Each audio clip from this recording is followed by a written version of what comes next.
walking through this disturbed prairie thicket.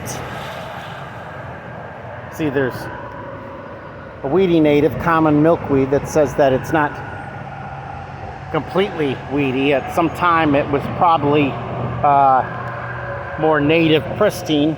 But I see this big drift of wild bergamot. You can tell, not because the flowers haven't bloomed, but because last year's seed heads. The seed heads, if I can find a better one here, they look kind of like old paper wasp seed heads. See that? They're like kind of tubish. So there's a big drift to here, and I thought to myself, wouldn't that be nice if their perfect partner were present too? Now me, I like to think about partners of plants, thinking about landscaping, what would look best. And I come over here,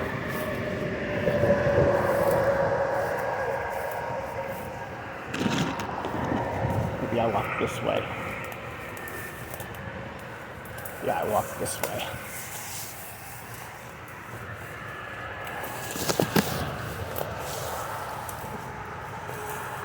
And sure enough, right here, gray-headed coneflower. This is what I refer to as its perfect partner. Now, to be a perfect partner, they need to be able to grow, not have to always occur in the same environment. This occurs in a tall grass prairie or thicket. And their colors usually need to complement each other.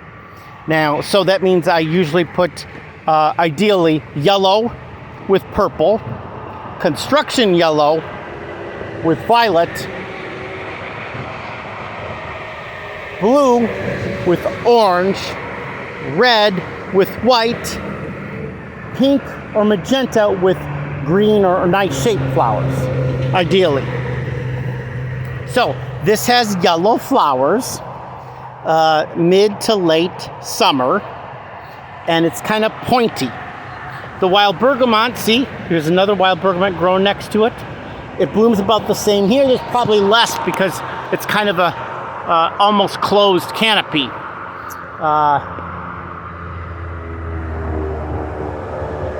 American elm, Siberian elm, black locust, silver maple, cottonwood. That's what's growing in this area here. But this is the wild bergamot is like a pinky purple, and it's relatively flat top. So the contrast of a flat top and a pointy go well together.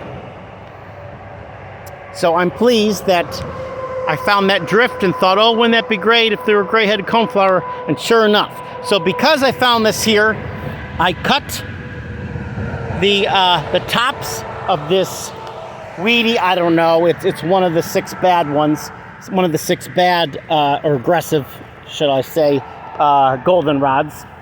So it would get more light. And I came over here and I trimmed some branches of this black locust and a bunch of branches of this black locust to make sure it gets more sun than it would have if I hadn't come across it. Because ideally, I want the natives to thrive and the weedy natives and more so non-natives to diminish, or at least not get in the way of the natives. And here we have, there's an American elm, there's a Siberian elm. Black locust is native, but it's an invasive native this far north. It's actually from the southeast, but it does affix nitrogen. And then, of course, we have Tatarian and a myrrh honeysuckle around here. And where there's a little bit more light, there's glossy buckthorn. But anyhow, that's what I saw.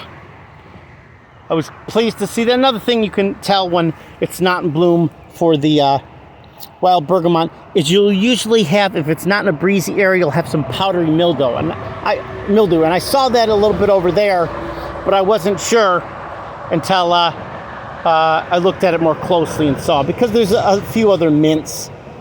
Another thing, it's better if the two, perfect partners aren't in the same family. It's better for that. But these are the perfect partners in my opinion, and the best display I've ever seen was in the Irwin. No, not Irwin. Starts with a vowel. It's a Pioneer Prairie remnant in Iroquois County that has the most beautiful display of a big, huge field of wild bergamot and gray-headed coneflower. And I think it's probably planted, but likely planted from the seed that was closer to the prairie remnant, a pioneer prairie remnant. And they probably gathered the seed, and land that was previously cultivated, with a farm, they probably extended it and added those flowers. But it's a beautiful display. The purple pink flat with the yellow pointed in there.